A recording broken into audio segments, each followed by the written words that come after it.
Fala pessoal, tudo bem? Começando mais um vídeo aqui no canal e hoje a gente vai trazer um tema de conceitos básicos, mas que são muito importantes para a gente entender como funciona o treinamento, que são as adaptações cardíacas ao treinamento.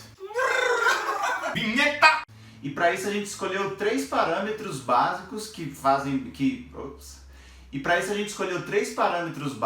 representam bem essas adaptações cardíacas frente ao treinamento. A gente vai focar especificamente em treinamentos de endurance e dar alguns exemplos no treino de corrida. Mas são esses parâmetros: volume sistólico, frequência cardíaca e débito cardíaco. E aí o Caio vai explicar direitinho o que são esses parâmetros para a gente poder ver quais são as adaptações ao treinamento. O volume sistólico é a quantidade de sangue, é o volume propriamente dito de sangue que o nosso coração ele consegue bombear a cada batida. Já a frequência cardíaca, geralmente medida por minuto, é quantas vezes esse sangue está sendo bombeado por minuto. Então, se você tem uma frequência cardíaca de 100, o seu coração está batendo 100 vezes. E a multiplicação desses dois, então vamos supor que você tenha 70 ml de volume sistólico e que o seu coração esteja batendo a 100 batimentos por minuto.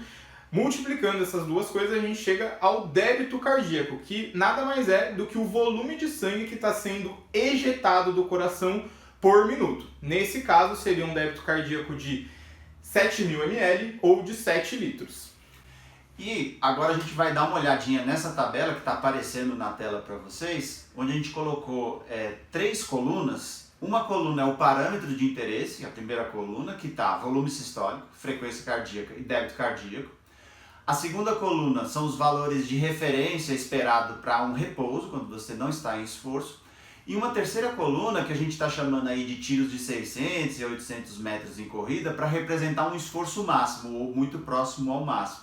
Quais são os valores máximos esperados. Então vamos começar com a primeira linha, que é o volume sistólico. Dá uma olhadinha aí que repouso é aproximadamente 70 ml. O que significa isso? A partir da explicação do CAE, cada batimento ejeta 70 ml de sangue.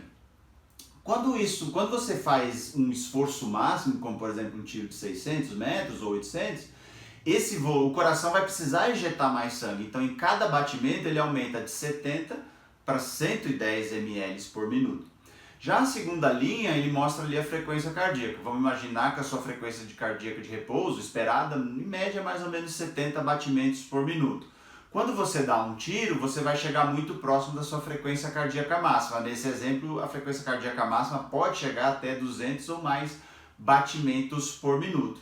E aí a terceira linha vai mostrar o seguinte: bom, se o seu débito cardíaco ali é 4,9 litros por minuto em repouso, é a quantidade de sangue que está sendo ejetada pelo coração em um minuto.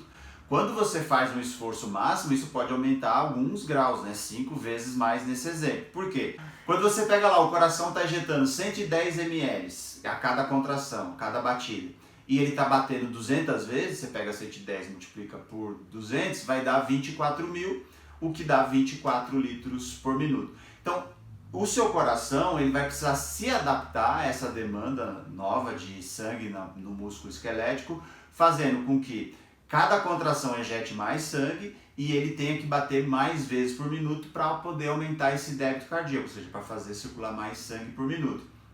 Só que esse coração ele também sofre adaptações ao treinamento.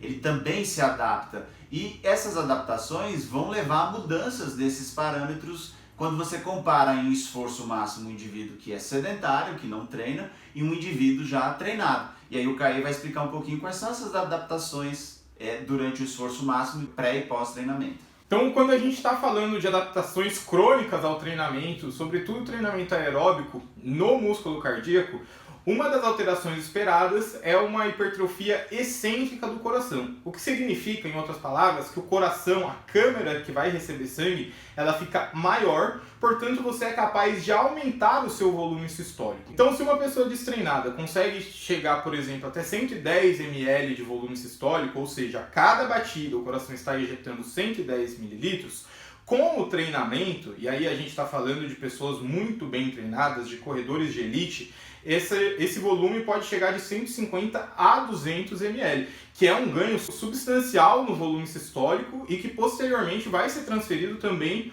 para o rendimento. E aí a gente pode usar essa tabela aqui que vai estar aparecendo para analisar e comparar. no esforço máximo um indivíduo sedentário e esse corredor de elite que eu acabei de citar. Então, se o corredor sedentário tem 110 mililitros de volume sistólico e o corredor de elite tem ali, vamos dizer, 200 ml de volume sistólico, e a frequência cardíaca máxima dessas duas pessoas é semelhante, porque essa não é uma variável que se altera com o treinamento. Então a gente vai novamente utilizar um valor médio de 200, ou seja, o máximo que essa pessoa consegue de esforço. Ela não consegue ejetar mais sangue do que isso, esse é o limite. A pessoa não treinada em esforço máximo vai ter um débito cardíaco de 22 litros, segundo esses valores. Agora, o corredor de elite ele pode chegar até 40 litros de sangue sendo bombeado por minuto. Ou seja, o débito cardíaco desse corredor é de 40 comparado com 22. Isso, como o Adriano explicou, prediz, de certa maneira, a performance, porque uma pessoa que consegue ofertar mais sangue para o músculo esquelético, certamente vai ser capaz de produzir mais trabalho com esse músculo esquelético.